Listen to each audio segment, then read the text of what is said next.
બોડેલીમાં નર્મદા કેનાલનો માર્ગ હવે બુટલેગરો માટે દારૂનો હાઈવે બની રહ્યો હોય તેમ લાગે છે. બોડેલી નજીક અલ્હાદપુરા ગામ પાસે દારૂની ખેપ મારી રહેલા એક બુટલેગરે પૂર ઝડપે બાઇક હંકારી લગ્ન પ્રસંગમાં જઈ રહેલા એક પરિવારની કારને જોરદાર ટક્કર મારી.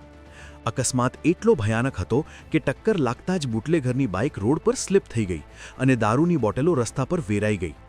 સદનસીબે કારમાં સવાર પરિવારનો બચાવ થયો, પરંતુ કારને મોટું નુકસાન પહોંચ્યું છે.